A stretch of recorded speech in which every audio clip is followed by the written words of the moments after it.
Start targeting these cartels as terrorist groups the same way you would target ISIS. And we're talking to Ildefonso Ortiz. He's an award-winning journalist with Breitbart, Texas. He's been part of the Cartel Chronicles that were done there with Brandon Darby and somebody's name you might recognize, Stephen K. Bannon. And he's been talking about our borders. And of course, we had today in the news, Paul Ryan saying we're going to delay funding of the wall. The president of the Border Patrol Union is very upset about that. He said we need to get control of borders. Of course, Paul Ryan has always been a quote-unquote open borders guy. But as our guest, Mr. Ortiz, pointed out, the borders aren't really open. The borders are controlled, but not by the U.S. government.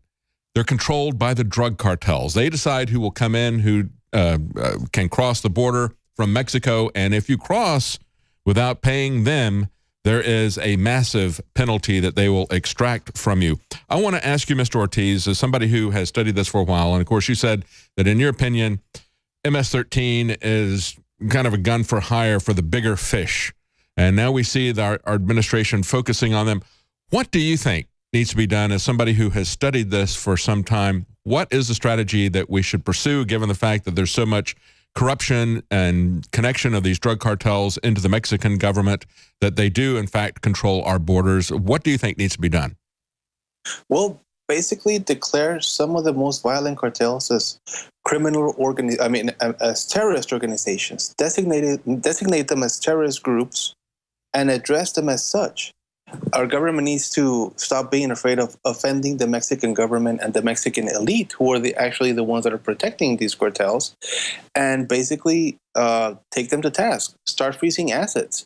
Start targeting these cartels as terrorist groups the same way you would target ISIS.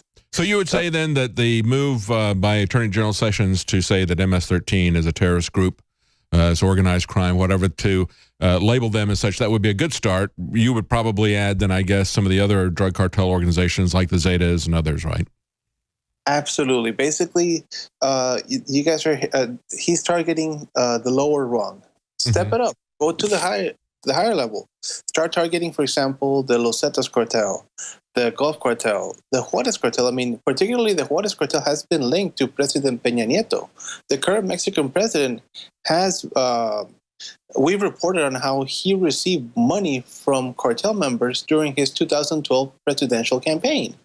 So these are the people that you need to start targeting as terrorist organizations. I mean, they have political power. They have, they cause mass terror with their tactics. And pretty much, if you look at the definition of terrorist groups, you can label each one of those as a Mexican cartel. You know, it's interesting. I remember the movie Cartel Land. I thought it was very interesting.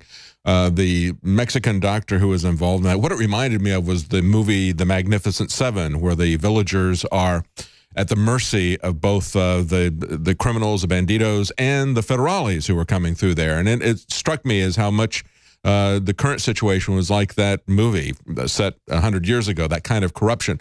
And of course, it was a situation at the grassroots level, it appeared from the movie at least, that the people were trying to get together, take responsibility for their own security, which was the central part of the Magnificent Seven. What do you think about that situation? I know that's one particular individual, but are there other vigilante groups that are trying to move against a corrupt government that is in alliance with the corrupt drug cartels?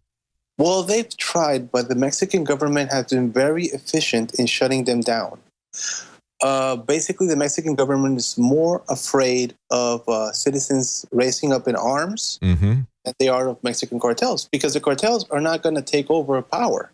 They just want to move drugs and continue terrorizing people, continue with their human trafficking and all those other horrors that target the average citizen, but they don't mess with the political elites.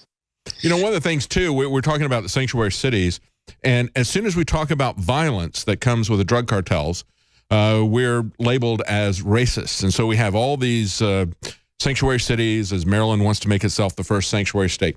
Do you think that they're already starting to make their move into buying politicians up in the United States, as they have done in Mexico? Is that part of this sanctuary city movement? I wouldn't necessarily say that. What I'm seeing more is that basically they're riding that emotional wave. Politicians want to basically try to say, oh, we're trying to be helpful and everything of that nature. The problem, though, is that, for example, you mentioned that they don't want to, they want to remove the names of gang members from those lists and all that.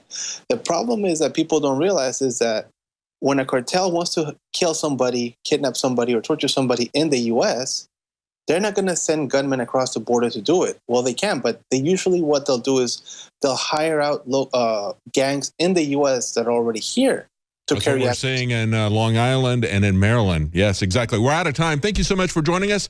Ildefonso Ortiz, you can find him at Breitbart.com/Texas.